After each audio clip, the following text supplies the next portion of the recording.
안녕하세요. 반갑습니다, 여러분. 안녕하세요. 네, 안녕하세요.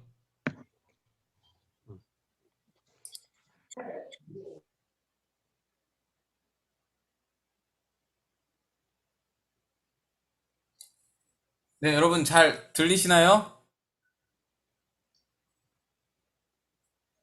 들리시죠?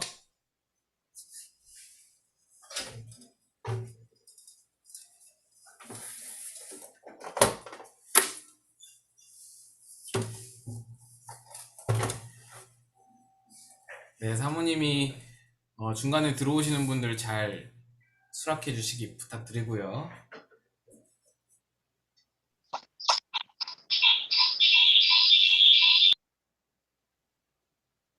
네. 아, 우리 기도하고 시작하도록 하겠습니다. 기도하겠습니다. 은혜로우신 하나님, 오늘 4월 마지막 날 주님께서 오늘 우리에게 주시는 허락하시는 그 은혜로 말미암아 나와서 여보, 당신 이걸 공부합니다. 주님께서 이 시간 가운데 역사하시고 함께해 주셔서 하나님의 은혜가 넘치게 하시고 하나님의 능력이 넘치게 하시고 말씀으로 주시는 귀한 하나님의 그 선하신 뜻을 따라갈 수 있는 우리들 되게 도와주시옵소서.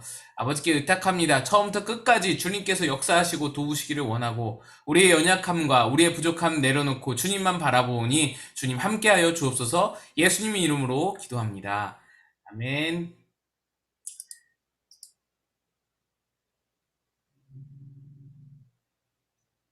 예,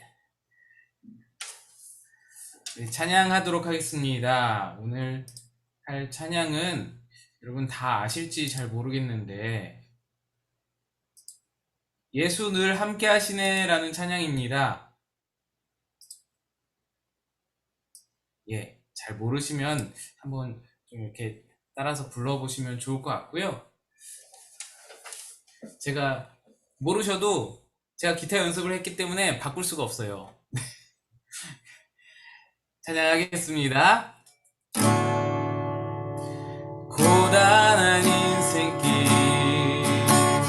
힘겨운 오늘도 예수 늘 함께 하시네. 지나간 아픔도 마주할 세상도 예수 내 마음 아시네. 다시 한번 고단한 인생길 고단한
예, 오늘 발표해 주실 분은 우리 안강석 집사님이시죠? 아, 이거 음소거, 네. 강 집사님 어디 가셨나요? 예, 됐나요? 음소거 네네. 됐어요? 목소리는 나오는데 집사님 예, 예. 얼굴이 안 보이세요. 돼요? 목소리는 나오는데 얼굴이 안 보이세요. 얼굴이 안 보여요? 그거 어떻게 해야 되나? 이거? 잠깐만요. 목사님, 어, 예, 제가 요청 드렸어요. 예. 내 비디오 시작 이걸로 해야 되나요?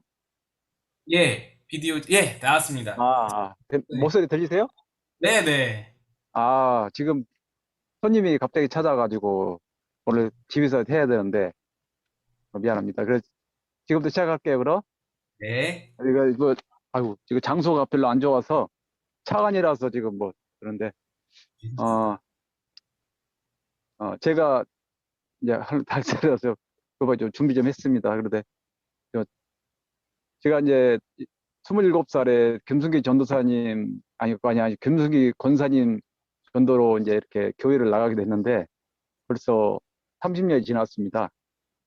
근데 예수님을 영접한 이후, 최미선 권사 만나서 결혼하여서 가정도 가지게 되었습니다. 그래도 이 모두 또한 기도의 응답이었습니다. 네, 은영이와 건우가 태어난 것도 하나님의 기도의 응답이었고요.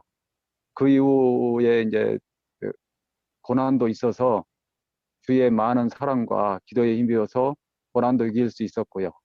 이 또한 나를 더 강하게 변화시키고 또한 신앙에 대한 더 발전이 될 수 있는 하나님께서 허락하신 연단이었습니다.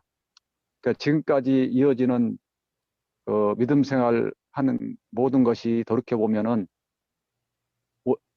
합력하여 선을 이루는 그런 하나님의 계획이었고요.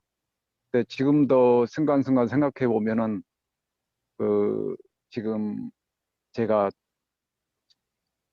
이제 생각나면서 가끔 이제 생각나는 것은 이게 내가 예수를 믿게 된 것이 너무나도 감사하고 또 우리에게 소망이 있다는 거, 또 그리고 기도할 수 있는 그런 대상이 있다는 거 생각하면은 너무나도 감사합니다. 그래서 그런 소중한 예수님을 믿게 된 것은 너무나도 소중하고 또 나에게는 또한 피할 수 없는 어떤 그런 때 하나님께서 예정해 주신 그러한 시간들이라고 생각합니다. 또 이렇게 또 하나님께서 우리 마국분교를 교회를 세워 주셔서 이렇게 하나님의 계획하심에 따라서 우리가 또 신앙생활 할 수 있다는 거 너무나도 감사하고 지금 우리 교회를 새롭게 시작하는 그런 과정에서 교회를만 가기만 하면은 내가 처음에 교회를 가게 된 그런 기쁨과 설렘, 예, 그런 것이 있습니다. 지금 그렇게 그때 신앙을 좀 다시 한번 회복되는 그런 과정이 있는 것 같아요. 그래서 너무나도 감사하고 참 우리 교회가 너무나도 자랑스럽고 또한 하나님께 감사하고 있습니다. 그리고 이렇게 또 내가 지금까지 신앙생활 하면서 성경 공부라든가 이런 거를 한 번도 안 해봤어요. 처음으로 한번 해봅니다. 그래서 해- 그래야 좀 일과가 끝나고 이과에 들어가는 그런 과정이 있는데 제가 이 성경 공부를 하면서 참 많은 것을 좀 새롭고 또 아무것도 모르지만은 좌우지간에 이렇게 참여하게 돼서 그동안 목사님께서 리드하신 그런 과정 속에서 이렇게 지나고 보면서 느낀 것이 너무나도 제가 또한 감송이라든가 또한 이렇게 제자 훈련 길들이기 훈련 과정을 겪으면서 이것이 또한 하나님께서 허락하신 시간이라고 생각합니다. 그래서 제가 지금 아침마다 거의 1시간 동안 하는데 이런 기도의 암송들을 통해서 제 기도가 또 달라졌어요. 그래가지고 말씀과 이렇게 연계해서 예, 암송으로 하면서 그거를 통해서 기도를 하면서 연계시키니까 기도도 잘 되고 또 새로워진 것 같아요. 그래서 이번 성경 공부가 특히 나에게는 너무나도 소중한 시간이었다 생각합니다. 그래서 삼각까지 끝까지 안주할 생각입니다. 근데 내가 지금 다음 주에 또 출장을 가게 되는데 파주로 그 여관에서 한번 하려고 그래요. 그래서 이제 친구하고 같이 자는데 그 친구도 원래 예수 믿었던 친구들거든요. 그래서 이제 그래서 같이 한번 참석해 보려고 합니다. 그래서 이 성경 공부가 너무나도 소중하기 때문에 나도 처음 해본 거라서 그래서 이렇게 모처럼 이렇게 하게 된 성경 공부 한번 제대로 좀 해서 그 하나님께서 또 우리들에게 제자로 살라고 또한 이렇게 또 명령하셨잖아요. 그래서 또 제자답게 살아가는 남은 인생 더욱더 제자답게 살아서 또 한 영혼이라도 또 구원시키고 그러게 또 기도하면서 우리 이 모든 성도님과 같이 또 합력하여 선을 이루는 그런 과정으로 더 나아가겠습니다. 그리고 또 이렇게 참여하신 우리 교회 성도님들 끝까지 잘 안주해서 그 더욱더 우리의 신앙이 더 업그레이드되는 그런 과정으로 되었으면 하는 그런 바람입니다. 하여튼 이렇게 목사님께서 이렇게 귀한 시간을 만들어 주셔서 너무나도 감사하고요. 오늘 뭐 끝까지 좀 참여해야 되는데 또 사정상 이렇게 뭐가 갑자기 일이 생겨서 그래서 오늘 이렇게 급하게 좀 준비해서 이렇게 좀 준비했습니다. 사실 뭐 다른 분들 뭐 간증도 많이 하셨지만은 제가 간증으로 얘기하다 보면 뭐 김승희 권사님 뭐 몇 시간도 해야 된다 그러잖아요. 저도 1시간 이상은 해야 돼요. 사실은 그런 간증거리보다도 사실 저는 이 성경 공부가 뜻깊어서 성경 공부에 대해 제가 좀 이렇게 저렇게 좀 변화된 이런 것들 또 하나님을 새롭게 만나게 된 것도 된 것 같고요. 그리고 제가 지금까지 무덤덤하게 신앙생활을 해왔던 부분이 이런 과정들을 통해서 그 무거운 밭을 다시 기경하는 그런 것이 된 것 같아요. 그래서 참 끝까지 안주해서 새롭게 한번 해보겠습니다. 감사합니다. 감사합니다. 네, 집사님, 감사합니다. 집사님, 오늘 손님이 오셨는데, 갑작스럽게 손님이 오셨는데, 지금 손님이 오셨는데, 손님 놔두고 짧게 시간 내셔서 이렇게 와주셨고요. 지금, 예. 이제 들어가셔도 괜찮겠어요. 너무 감사합니다. 간증에 예. 감사를 드리고요. 네, 다음 주에 더 열심히 하겠습니다. 네, 네, 네. 유튜브 예, 보시면 되니까요, 집사님. 예, 네, 예, 예, 알겠습니다. 예, 네, 네. 들어가세요, 집사님. 예, 예, 우리 강 집사님, 우리 김승기 권사님의 전도의 열매, 이 시작. 첫 번째 전도의 열매죠. 첫 번째.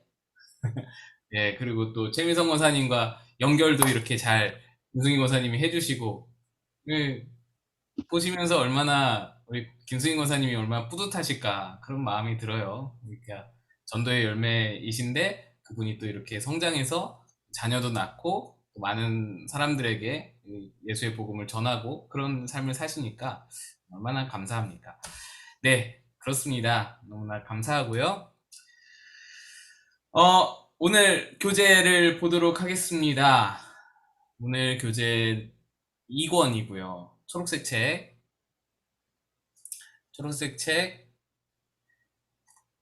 2권 7페이지입니다. 7페이지를 펼쳐 주시기 바랍니다.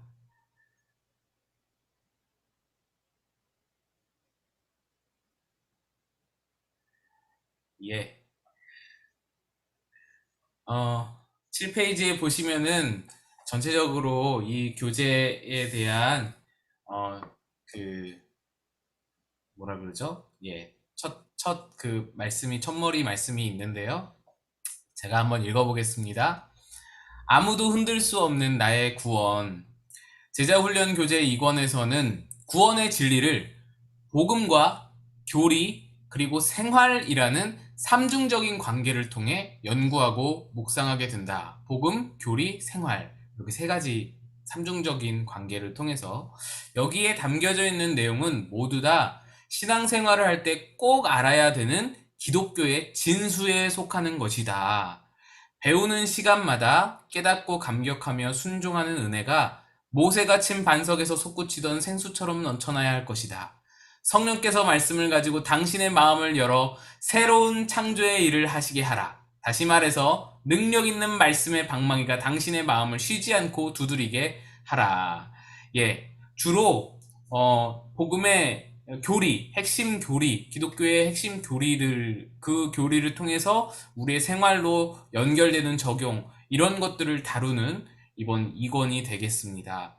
그래서 오늘 처음 나눌 주제는 바로 성경입니다. 성경. 11페이지로 넘겨보시면요. 11페이지에 1과 이렇게 되어 있습니다. 성경의 권위, 성경의 권위. 자, 성경의 권위인데 우리가 지난주 암송 말씀, 우리 방광석 집사님이 제가 아까 관증 들으면서 들어보니까 아주 모범생이세요. 아주 훌륭한 모범생이신데 암송을 하시면서 그 암송을 말씀을 붙들고 아침마다 한 시간씩 기도하신다. 이게 보통 일이 아니잖아요. 그 하루 종일 또 밖에서 일하시는데 힘드신데 이렇게 우리 방 집사님이 용접하시거든요. 얼마나 피곤하세요. 용접하시면 눈도 피곤하시고 계속 그렇게 용접뿐만 아니라 또 이것저것 또 다 하세요. 많이 다른 것들도 많이 하시는데 얼마나 피곤하신데 굉장히 굉장하신 거예요. 그러니까 저조차도 이렇게 따라갈 수 없는 그런 지금 마음이신데 방 집사님 또 최민성 원사님 통해서 방 집사님 이야기 들으면서 제가 참 은혜와 도전을 많이 받았어요. 방 집사님이 참 열심히 노력하신다 이런 느낌을 많이 받았고요. 예, 어쨌든 우리 방 집사님 모범생이신데 여러분들도 우리 암송 포기하지 말고 네, 끝까지 이렇게 붙들고 가시면 좋겠고요. 오늘 말씀, 오늘 암송 말씀 뭐였는지 기억나시죠? 여호수아 1장 8절 말씀입니다. 여호수아 1장 8절 말씀. 예, 우리 같이 한번 외워보도록 하겠습니다. 여호수아 1장 8절 말씀 시작. 이 율법책을 내 입에서 떠나지 말게 하며 그것을 주야로 묵상하여 그 안에 기록된 대로 다 지켜 행하라. 그리하면 내 길이 평탄하게 될 것이요 내가 형통하리라. 제가 틀렸을지도 모르겠어요. 근데 어쨌든 자신 있게 외우면 다 외운 것 같아요. 근데 여러분 제가 오늘 말씀에서 강조하고 싶은 건 뭐냐면요. 세 가지의 내가 해야 할 것이 있고요. 두 가지의 하나님 약속해 주신 것이 있어요. 세 가지의 내가 해야 할 것은 뭐냐면 율법책을 내 입에서 떠나지 말게 하라 라는 것이고요. 두 번째는 그것을 주야로 묵상하라 라는 것이고요. 세 번째는 그것에 기록된 대로 다 지켜 행하라 라는 거예요. 입에서 떠나지 말게 하라 라는 건요. 말씀을 가까이 하라는 얘기예요. 입과 귀, 우리의 육체 가운데 말씀을 가까이 하라라는 거예요. 그래서 자꾸 듣고 말씀, 자꾸 듣고, 자꾸 읽고, 그 입으로도 이렇게 말해보고, 입으로 말하는 게 굉장히 사실 중요한데, 우리가 그건 참 어려운데, 어쨌든 말씀을 가까이 하라라는 것이고요. 주야로 그것을 묵상하라라는 것은 끊임없이 말씀을 되뇌이라라는 것이죠. 말씀을 생각하고, 말씀을 떠올리고, 말씀을 되뇌이자. 그래서 말씀이 내 안에서 늘 이렇게 거하시도록 그런 것을 말하고, 세 번째는 그것을 그냥 내 안에 머물러 있기만 하게 하지 말고 삶으로 행해라. 그 말씀을 지켜 행하라. 그리하면 뭐라 그랬어요? 약속이에요. 그 다음부터 두 가지는 약속. 내 길이 평탄하게 되고 내가 형통하리라. 이 말씀 다 해석하기엔 좀 시간이 없고 이런 말씀이에요. 그래서 입에서 떠나지 말게 하고 주야로 묵상하고 지켜 행하면 내 길이 평탄하고 내가 형통할 것이다. 네, 이렇게 다섯 가지의 말씀을 좀 세분화해서 조금 이렇게 기억을 하면은 말씀이 잘 외워집니다. 그렇게 해서 기억을 한번 해보시면 좋겠고요. 자, 그러면 그 말씀 가지고 오늘 한번 성경의 권위에 대해서 들어가 보겠습니다. 제가 읽습니다. 성경은 이 세상에서 가장 권위 있는 책이다. 성경과 비교될 만한 책은 아무것도 없다. 다른 책들은 모두 사람의 말을 쓴 것이지만 성경은 하나님의 말씀을 기록한 것이다. 이거 중요하죠? 성경은 하나님의 말씀이다 라는 것이 너무나 중요합니다.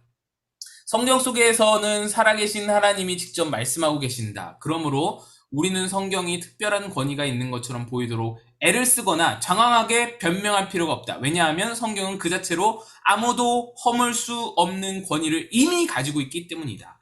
그럼에도 불구하고 지금까지 성경의 권위를 무시하고 성경을 없애려고 발악한 군주나 왕이 한둘이 아니었다. 그러나 성경을 부수려고 그들이 휘둘렀던 망치만 마모되고 성경은 여전히 살아있다. 핍박자들은 다 사라졌지만 성경은 과거 어느 때보다 놀라운 위력을 가지고 세계를 지배하고 있다. 매년 6억 권 가까이 보급되는 베스트셀러인 성경에 필적할 만한 책은 세상에 없다. 세계 인구의 97%가 자기 나라 말로 된 성경을 갖고 있을 만큼 가장 많은 언어로 번역된 기적의 책이다. 그리고 세계 인구의 3%에 해당하는 부족들을 위해 3천여 개의 방언으로 성경이 계속 번역되고 있다. 우리는 하나님의 말씀이 가지고 있는 이 놀라운 권위 앞에 무조건 무릎을 꿇어야 한다. 무조건 순종해야 한다. 예, 성경의 권위에 대해서 오늘 나누도록 하겠습니다. 넘어가셔서 12페이지입니다. 12페이지 1번 질문 제가 읽습니다. 히브리서 1장 1절 2절을 읽으면 신구약 성경이 하나님의 말씀인 사실을 금방 알 수 있다. 자, 히브리서 1장 1절 2절 한번 찾아보겠습니다. 히브리서 1장 1절 2절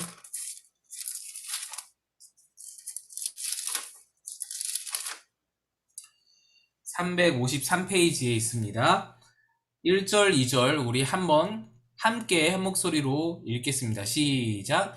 옛적에 선지자들을 통하여 여러 부분과 여러 모양으로 우리 조상들에게 말씀하신 하나님이 이 모든 날 마지막에는 아들을 통하여 우리에게 말씀하셨으니 이 아들을 만유의 상속자로 세우시고 또 그로 말미암아 모든 세계를 지으셨느니라.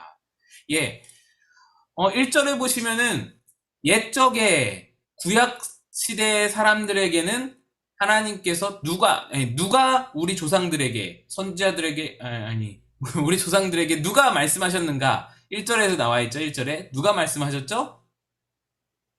누가? 선지자가 말씀하셨나요? 아닙니다. 선지자가 말씀한 게 아니에요, 여러분. 하나님이 말씀하신 거예요. 하나님이 말씀하셨는데 선지자는 그럼 뭐예요? 선지자를 통해서 말씀하셨다라는 거예요.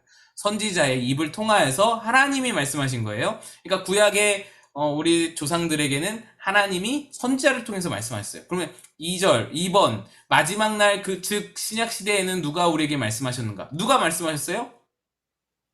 2번도 역시 신약 시대에도 역시 하나님이 말씀하셨어요. 근데 아들을 통하여 말씀하셨다는 거예요.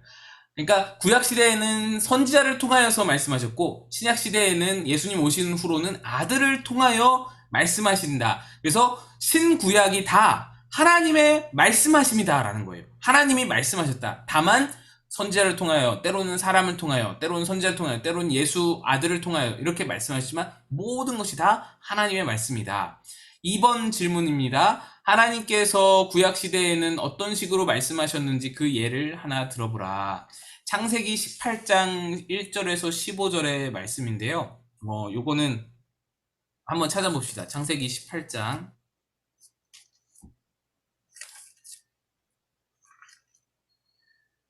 창세기 18장 1절에서 15절.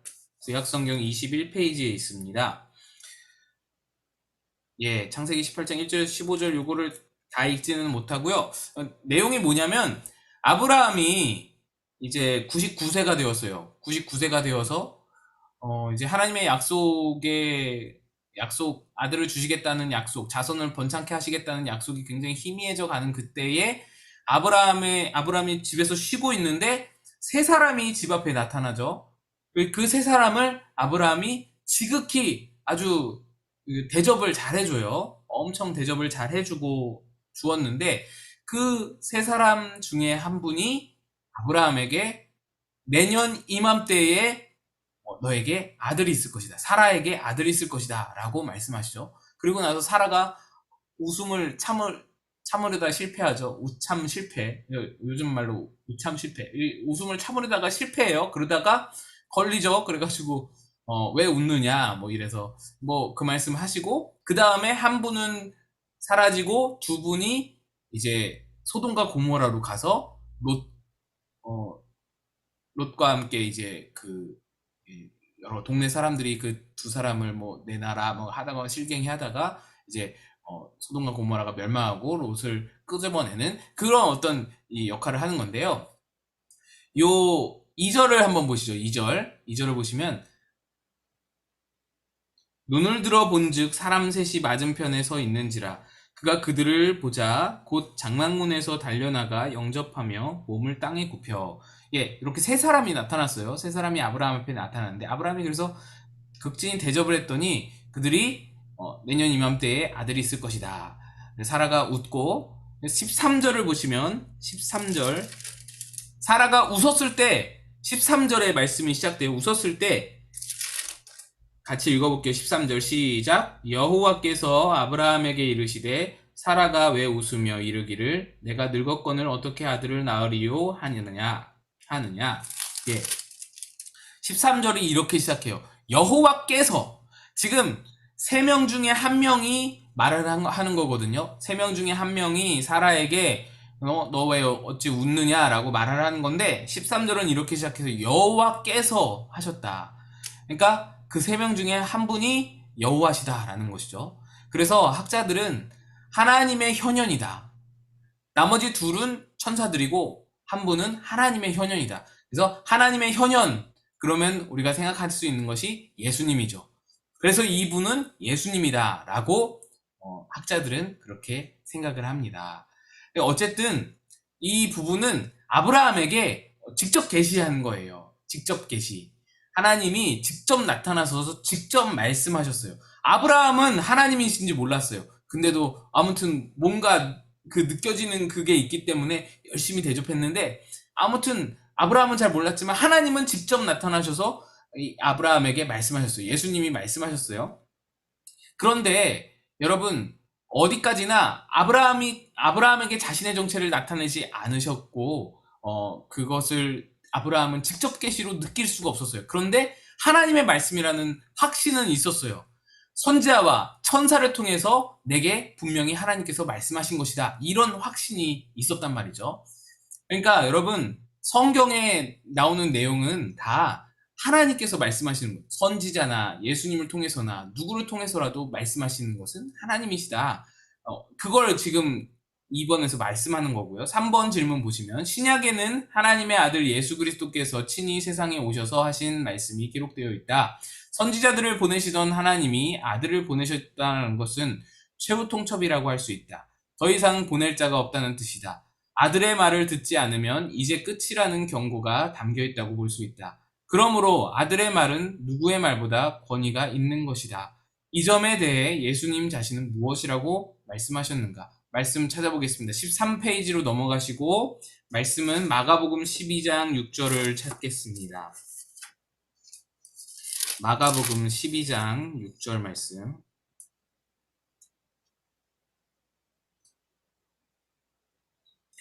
예, 구약 신약 성경 74페이지에 있는데요. 마가복음 12장 6절을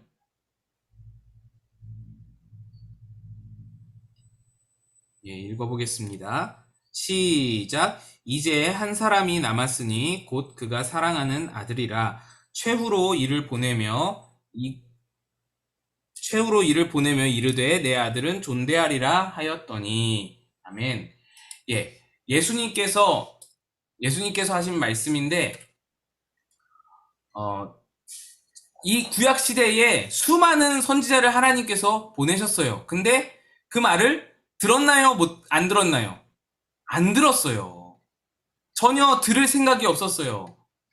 그 상황 가운데서 이제 예수님께서 말씀하시는 거예요. 마지막으로 하나님이 나를 보내셨다.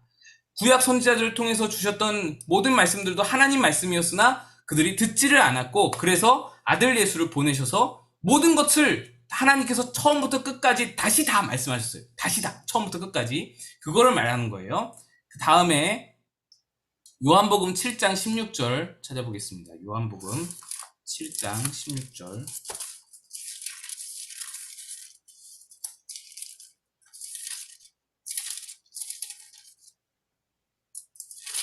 요한복음 7장 16절 다 같이 한번 읽어보겠습니다. 시작. 예수께서 대답하여 이르시되 내 교훈은 내 것이 아니요 나를 보내신 이의 것이니라. 예, 예수님이 하신 모든 말씀과 교훈이 예수님 것이 아니다라는 거예요. 예수님의 생각을 말하는 게 아니다라는 거예요. 예수님 자의적인 생각, 내 생각을 말한 게 아니라 하나님의 말씀을 말했다라는 거예요. 그러니까 계속해서 그걸 말하는 거예요. 신약 성경 모든 성경이 하나님의 말씀이다. 이것을 말하는 거예요. 자, 그래서 4번 질문 보시면 성경은 하나님의 아들이 오셔서 최종적으로 하신 말씀을 담고 있기 때문에 누가 더 보태거나 뺄 수 없다. 다시 말해서 성경은 더 이상 기록될 것이 없다. 이미 완성되었다. 이 점에 대해 주님은 무엇이라고 하시는가? 요한계시록 22장 18, 19절 찾아봅니다. 오늘 좀 성경을 많이 찾죠? 요한계시록 22장 18절, 19절 말씀입니다. 요한계시록 22장 성경 제일 끝에 있어요. 마지막 페이지를 펼치시면 됩니다. 요한계시록 22장 18절, 19절 함께 읽습니다. 시작. 내가 이 두루마리의 예언의 말씀을 듣는 모든 사람에게 증언하노니 만일 누구든지 이것들 외에 더하면 하나님이 이 두루마리에 기록된 재앙들을 그에게 더하실 것이요 만일 누구든지 이 두루마리의 예언의 말씀에서 제하여 버리면 하나님이 이 두루마리에 기록된 생명나무와 및 거룩한 성에 참여함을 제하여 버리시리라. 예, 아멘. 우리가 성경을 생각할 때에 성경 말씀을 이거 빼버리는 것. 야, 이거 뭐랄까 구약 말씀 필요 없어. 구약 말씀은 재미없어. 구약 말씀 빼버려. 이런 말이 굉장히 위험하다는 걸 잘 알아요. 혹자는 그러죠. 이제 야고보서 지푸라기 서신 루터가 그랬는데 야고보서 필요 없어. 이런 식으로 이제 대하는 거 위험하다라고 생각을 하잖아요, 우리가. 성경에 야 요한계시록 어려워. 요한계시록 빼버려. 이게 굉장히 위험한 말이라는 걸 우리가 잘 알아요. 그런데 우리가 간과하는 게 뭐냐면 오늘 말씀에는 제하여 버리면 안 된다라는 것을 말씀하지만 그 전에 뭐라고 돼 있어요? 더하여도 안 된다라고 돼 있어요. 더하여도 안 된다. 그러니까 더하는 것도 제하는 것만큼 아주 무서운 일이라는 거예요. 근데 이것을 성경에 우리가 첨언을 하고 성경에 추가를 하는 건 아니지만 이런 식으로 그러니까 나 하나님의 계시를 받았어. 이런 것들도 성경 말씀. 그러니까 우리에게 주신 이 하나님의 말씀은 이거 자체로 완벽하다라는 거예요. 더 이상 하나님의 어떠한 말씀이 필요 없을 정도로 이거 자체로 하나님의 말씀은 완벽하다, 완전하다라는 거예요. 그걸 말하는데 여기에 자꾸 뭔가가 더해지고 추가되고 하나님의 계시가 더 필요하고 하나님께서 뭔가 내게 직접적으로 뭔가 계시를 더 해주셔서 뭔가 더 말씀이 나와야 되고 이런 것들은 위험하다라는 거예요. 이런 것들은 우리가 조심해야 된다. 물론 5절 질문을 넘어가겠습니다. 만일 누가 당신을 찾아와서 성경 외에 자기가 하나님으로부터 직접 받은 계시가 있으니 들어보라고 한다면 어떻게 대답하겠는가? 그리고 그런 사람을 만나본 일이 있으면 말해보라. 어떻게 말해야 할까요? 하나님의 성경은 이미 그 자체로 완전한 계시야.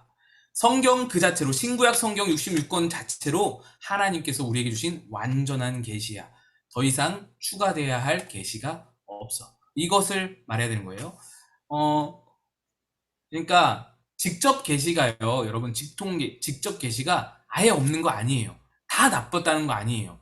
있을 수 있어요. 직접 계시가 있을 수 있어요. 그걸 우리가 인정하지 않자라는 게 아니에요. 인정할 수 있어요.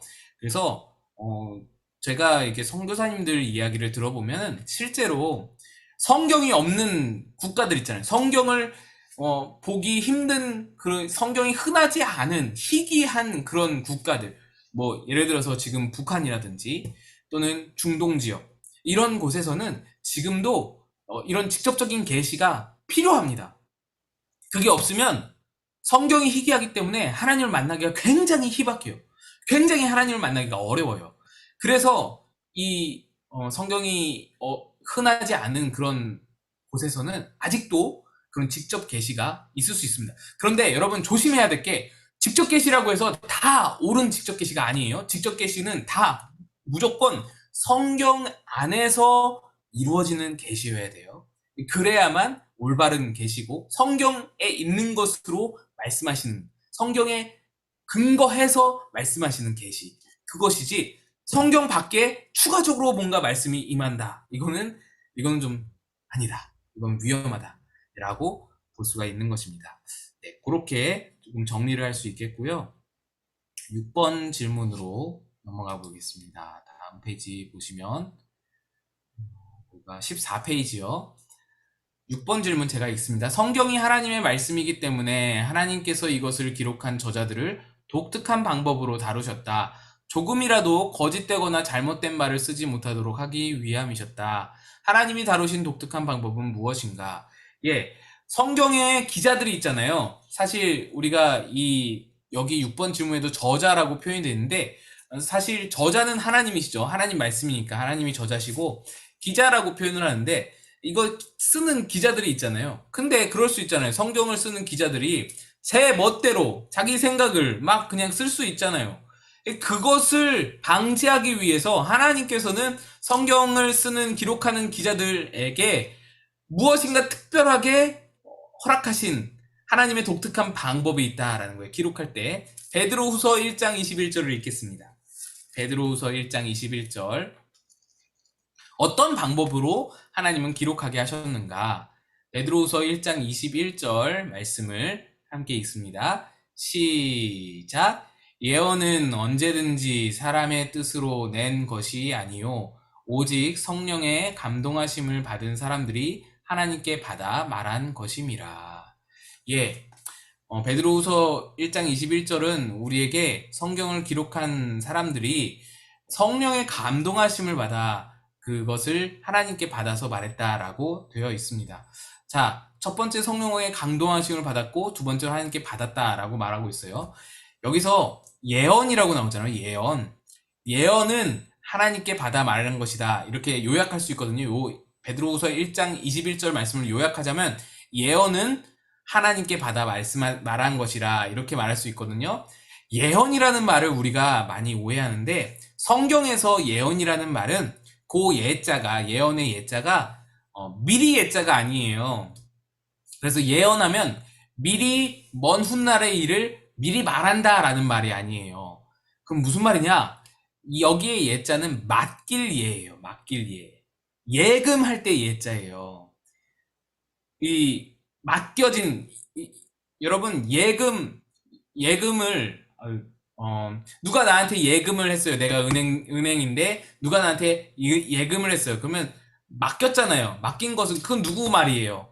그건 누구 돈이에요. 그 사람 돈이에요. 내 돈이 아니에요. 그러니까 요 의미예요. 예언은 하나님이 나에게 맡기신 말씀이라는 거예요. 맡기신 말씀. 그 맡기신 말씀을 내가 전하는 것. 그게 예언이다.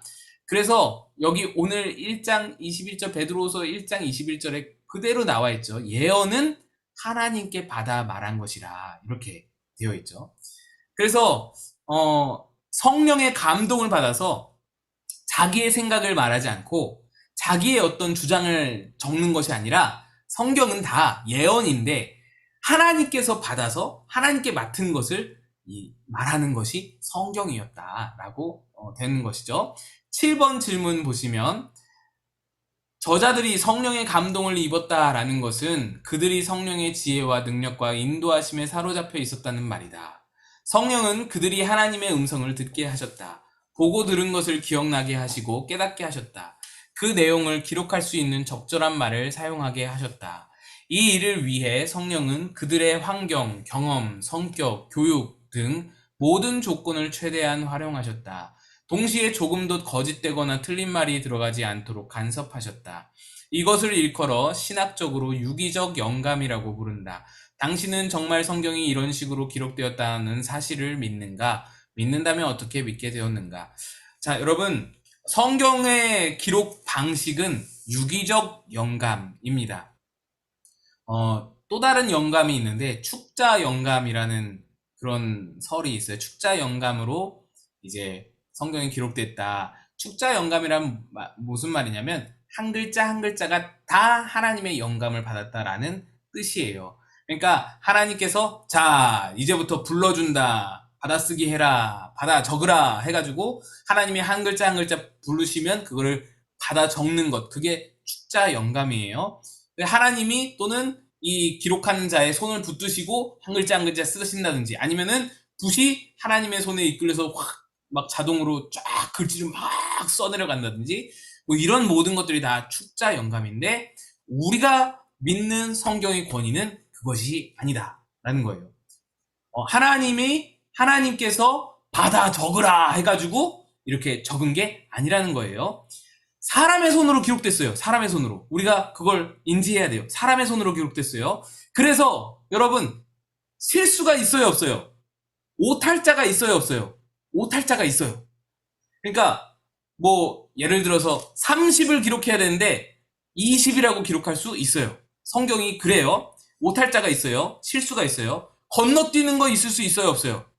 3절 적고 4절 적어야 되는데 4절 건너뛰고 5절 적을 수 있어요. 이게 사람인지라 실수가 있을 수 있어요.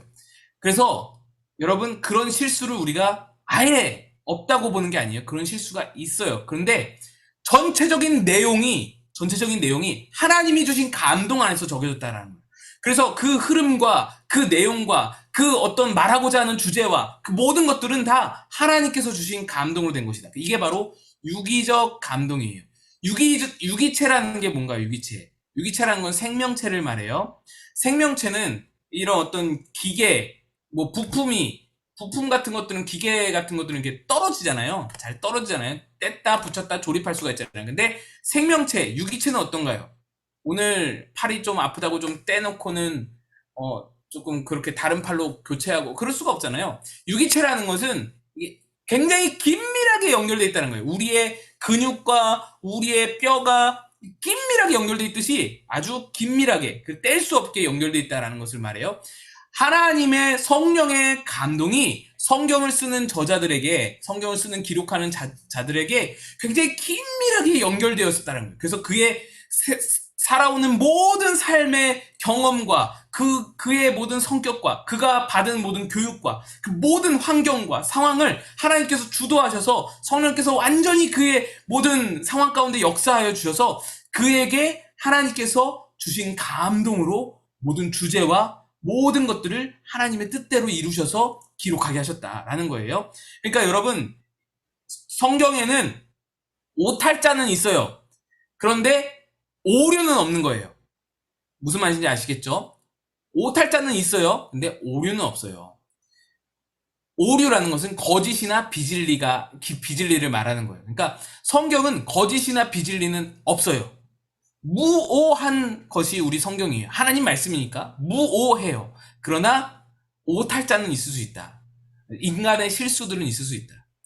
이것이 우리 교단에서 말하는 이제 성경에 대한 권위입니다. 성경에 대한 교리입니다. 그래서 여러분 요것을 잘 기억하시기를 바라고 제가 좀 전에 말씀드렸던 축자 영감설은 어떻게 보면은 조금 위험 소지가 있는 부분들이 있어요. 굉장히 이제 근본적이라고 하죠. 근본주의라고 하죠. 그래서 조금 위험 소지가 있는 부분들이 있기 때문에 우리 교단에서는 이렇게 성서 무오설, 유기적 영감설로 나간다. 이것을 잘 기억하시기 바랍니다. 오류는 없으나 오탈자는 있을 수 있다. 거짓과 비진리는 없으나 인간의 실수는 있을 수 있다. 이거를 인정하는 부분입니다. 8번 질문 넘어가시면 성경이 거짓되거나 잘못되지 않도록 성령의 영감으로 기록되었다는 사실을 잘 알지 못해서 성경을 의심하거나 비판하는 일은 없었는가? 있었다면 그때의 일을 한번 회고해보라. 그리고 지금은 그런 태도가 전혀 없다고 말할 수 있는가? 뭐 한 번쯤 우리가 혈기왕성할 때 그런 일이 있을 수 있죠. 저도 그랬어요. 저도 그런 적이 있었어요. 성경이 이게 맞는 건가? 내 상식에서는 이게 틀렸는데 이런 어떤 젊은 날에 혈기왕성한 그런 날들이 있었습니다. 그런데 여러분 그것은 우리가 분명히 해야 될 것은 성경이 하나님의 말씀이라고 인정을 한다면 성경이 틀렸고 내 생각이 옳다라고 하는 것은 하나님의 생각보다 내 생각이 옳다는 것이 되기 때문에 우리가 그 어떤 마음들을 교만이라고 칭할 수 있는 거예요. 그래서 그거는 그런 마음이 우리 안에 있다면 얼른 이제 기도 가운데서 해결을 해야 하는 그런 과정이라고 생각이 됩니다. 9번 질문 넘어갈게요. 15쪽 보시면 9번 질문 보겠습니다. 성령의 감동으로 기록된 성경은 성령의 조명을 받아야 읽을 때 깨닫고 믿을 수 있다. 왜 그런가? 고린도전서 2장 14절입니다. 고린도전서 2장 14절 말씀 같이 보겠습니다. 고린도전서 2장 14절 말씀.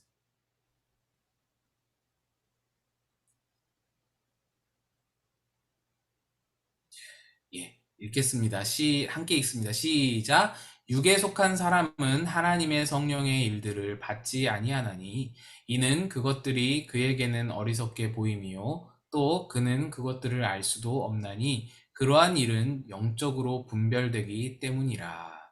자, 성령의 일, 그러니까 성령의 일로 성경이 기록되었단 말이죠. 성령의 영감으로, 성령의 감동으로 성경이 기록되었는데 육에 속한 사람은 성령의 일을 깨달을 수가 없어요. 성령이 하시는 일들을 육에 속한 사람은 전혀 깨달을 수가 없어요. 그래서 육적인 눈으로, 육적인 생각으로, 육적인 지식으로, 우리의 지능으로 성경을 바라보면 이해가 안 되는 거예요. 이해할 수가 없어요. 접근 자체가 안 되는 거예요. 이게 코드가 안 맞는 거예요. 그래서 그것을 알 수도 없고, 이게 뭐라고 돼 있죠? 어리석게 보인다라고 했죠. 성경이 어리석게 보이는 거예요. 자, 여러분, 성경이 성령의 감동으로 쓰여졌으니까, 쓰여질 때 성령의 감동으로 쓰여졌으니까, 읽을 때도 어떻게 되냐? 읽을 때도 성령의 조명하심으로 읽어야 하는 겁니다. 우리가, 그 옛날에 우리 어릴 때 보면은 비밀 일기 같은 거 이렇게 쓰잖아요. 그런 거 아세요? 이렇게 뭐 이렇게 잘 보이지 않는 펜으로 이렇게 다 적은 다음에 뭐 이렇게 빨간색 이거 셀로판지 이렇게 딱 대면 이렇게 보이고 그러는 거. 그런 어떤 것을 생각해 보시면 적을 때 성령으로 적었으면 읽을 때도 성령으로 읽어야 읽힐 수가 있다라는 것이죠. 그걸 말하는 거예요. 그래서 성령으로 읽어야만, 내 육적인 지식이 아닌 성령으로 읽어야만 말씀이 깨달아지는 거예요. 육적인 지식으로 읽으면 말씀이 어리석게 보이고 이해가 안 되고 이게 뭔가 싶고 그렇게 되는 거예요. 근데 성령의 조명하심을 따라 읽으면 말씀이 깨달아지고 그 다음에 내게 주시는 말씀도 들리는 거예요. 내게 주시는 말씀도 찾게 되는 거예요. 이것이 성령의 조명하심을 따라 말씀을 읽는 중요한 방법이다. 그래서 성령의 조명하심을 늘 기도해야 된다. 말씀을 읽기 전에는 늘 성령께서 내게 말씀을 깨우쳐 주시옵소서, 내가 말씀을 찾게 하시고 깨닫게 하여 주시옵소서 기도해야 된다. 10번 질문은 우리가 나눔 질문으로 넘기고요. 11번 질문 마지막으로 보겠습니다. 예수님만큼 성경의 권위를 높이 받들고 철저히 말씀 앞에 순종하신 분은 없었다. 그 예를 하나 들어보라. 이 예는 제가 그냥 말씀으로 말씀드릴게요.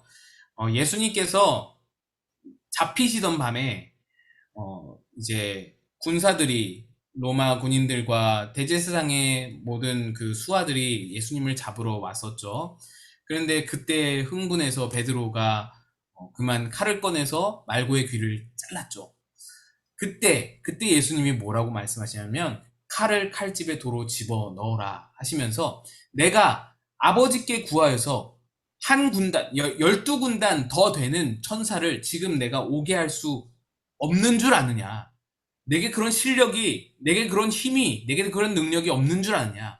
지금 당장 내가 그거 할 수 있으나 내가 안 한다. 그러니까 너는 지금 칼을 꺼냈지 않느냐. 예수님이 힘이 없어 보여서, 예수님이 이들에게 저항할 힘이 없어 보여서 너가 칼을 꺼냈느냐, 이 말을 하는 거예요.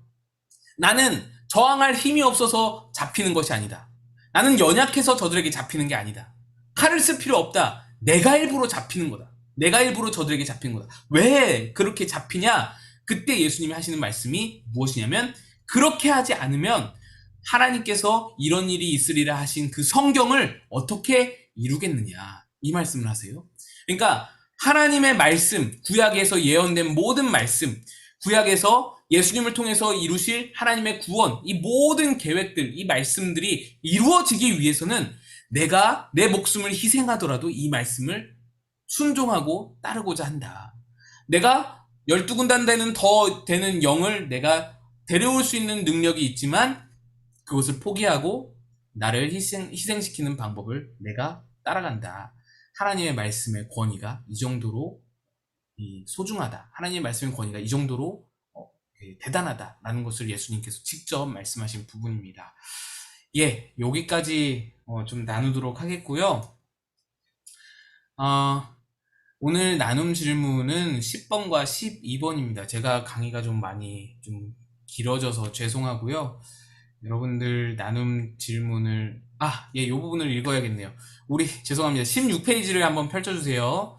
16페이지를 펼쳐주시고 같이 한번 16페이지 교리 요약을 한번 읽겠습니다. 같이 읽습니다. 시작. 성경은 살아계신 하나님의 말씀이다.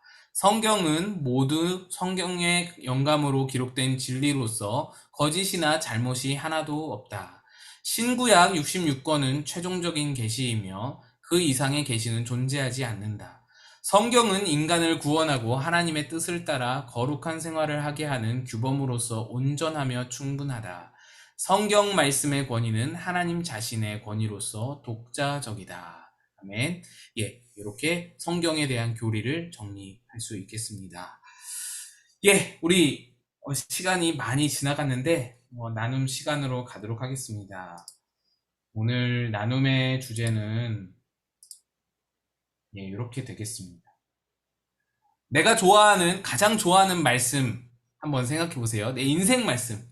저에게도 몇 구절이 있는데 고린도후서 5장 15절하고 갈라디아서 2장 20절 이런 말씀들이 있는데 그런 말씀들 한번 생각해서 한번 적어보시고요. 그 다음에 요즘에 내가 꼭 실천해야 될 말씀. 이거는 뭐 굳이 외우지 않으셔도 되는데 그 말씀 어디 있는 거 생각이 나는데 그 말씀 내가 요즘에 꼭 실천해야겠어 라는 말씀 있으면 한번 생각해 보시고 그 말씀 통해서 내가 실천해야 할 것 한 가지 내가 뭘 실천해야 되는가 그거를 한번 생각해 보시죠. 예, 함께 우리 나눔 시간 갖도록 하겠습니다.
시간이 많이 흘러서 시간을 많이 못 드려서 죄송합니다. 나눔 시간을 많이 드려야 되는데 그러지 못해 죄송합니다.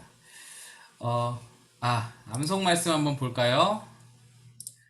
암송 말씀 한번 읽어보겠습니다. 로마서 11장 36절 말씀입니다. 우리 같이 한번 읽어보겠습니다. 시작.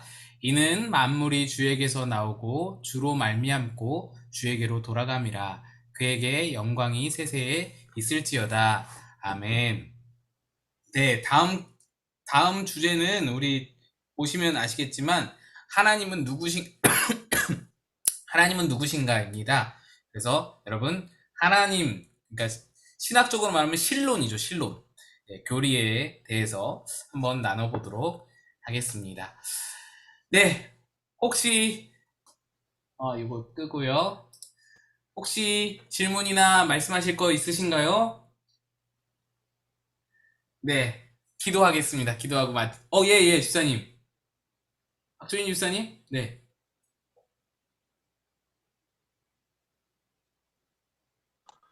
하나 궁금한 게 있는데요. 네.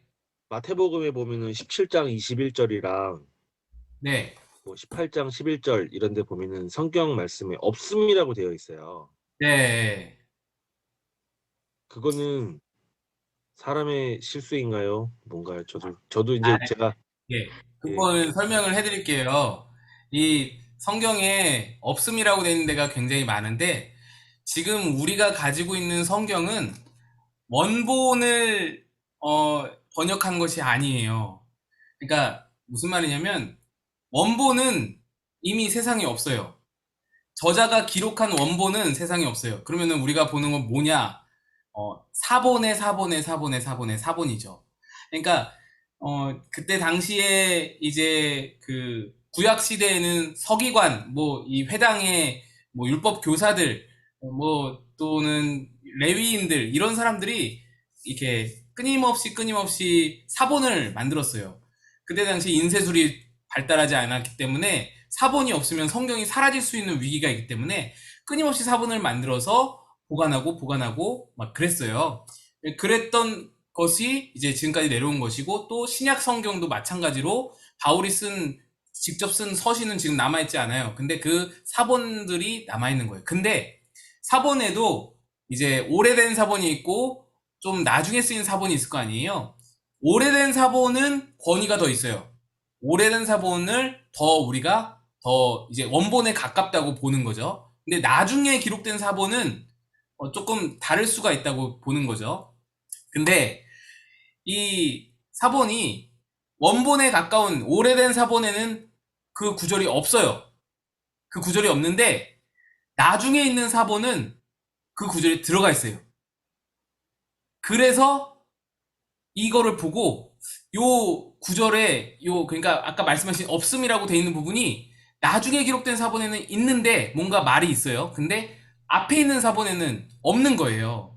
이거는 나중에 사본을 기록한 사람들이 추가한 것이다. 자, 그러면 여기서 이제 성경 우리가 추가하면 안 된다고 했는데 성경 추가해서 큰일 나는 거잖아요.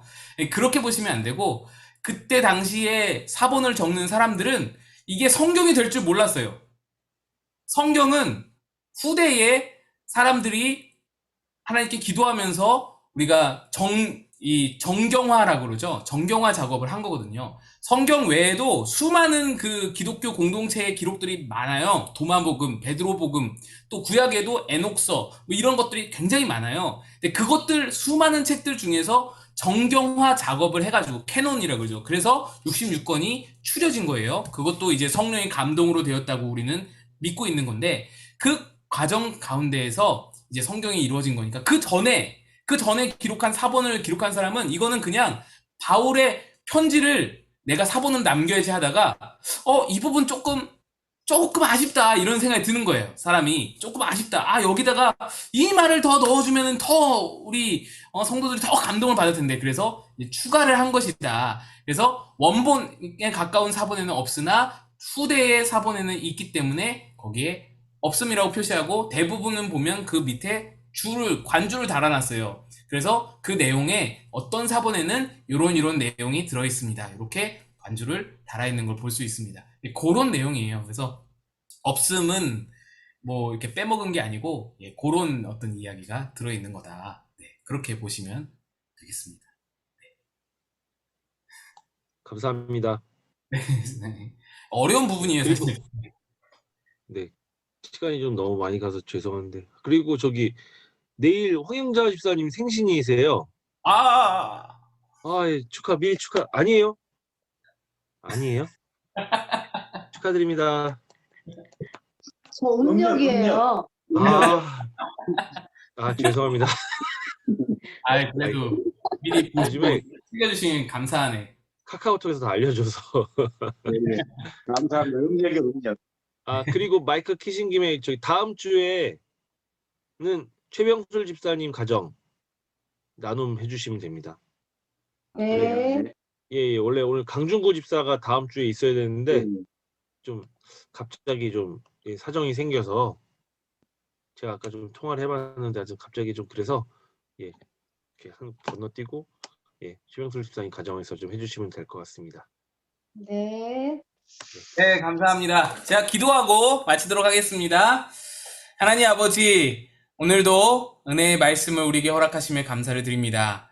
성경의 권위에 대해서 배웠습니다.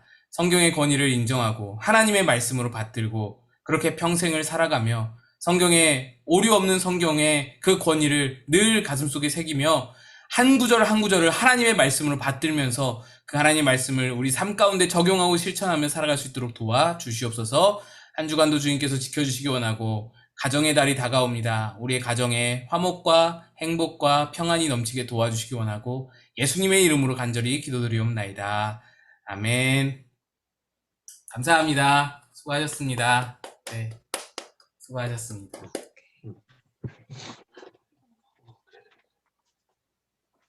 수고하셨습니다. 고생하셨습니다. 목사님. 오늘 목사님 어디 다녀오셨나 보네요. 예, 아침에 네, 김현숙 네. 권사님 호스피스 병원에 입원하셨어요. 그래서 거기 좀 갔다 왔습니다. 네. 많이 안 좋으신가 보네. 기도해 오늘 주세요. 저녁에 날씨가 추운데 다들 우리 지만 형제 부산 잘 갔다 왔나요? 맛있는 거 많이 먹고. 네? 저 그랜드 조선 호텔 저희 거래처여가지고 호텔 행사 때문에 8시까지 와인 장터하고 이제 끝나면은 밥 먹을 시간이 아니더라고요. 우리 거기 호텔까지 가서 호텔밥도 좀 먹고 해야지. 아리아 레스토랑 가서 한 끼 먹고 왔어요. 레스토랑. 와, 멋있네요. 맨날 제 안부를 챙겨주시는 박종희 집사님이 유튜브로 봤거든요. 지만 동생 어디 갔냐고. 맨날 주말에 찾아가지고 없으면은 찾아야 돼. 없으면. 오늘도 또 찾으셨어. 제가 맨날 말씀드려요. 근데 부럽다. 부산 가서 맛있는 것도 먹고 오고. 뭐 원래 출장 가면 원래 이렇게 집에다는 얘기 안 하죠. 맛있는 거 먹었다고. 그건 다 보고 해요. 괜찮아요. 그런 거는 난 맨날 김치찌개만 먹었다고 그러는데. 근데 저보다 더 잘 놀고 있더라고요, 집에서. 그렇지. 그게 고마운 거예요. 잘 놀아주고 있는 게. 아니, 예영이는 잘 커요? 애기. 지금 자유로우신데 두 분 자유로우시나? 네. 엄마가 가지고 계셔가지고. 그러구나. 좋다. 좋다. 좋은 시간이네요. 엄마가 주고. 그러면 저기 이번 주에도 아버지 오시는 거예요? 아니, 이번 주에는 이제 엄마 아빠 본교에 가셔가지고 아마 못 올 것 같아요.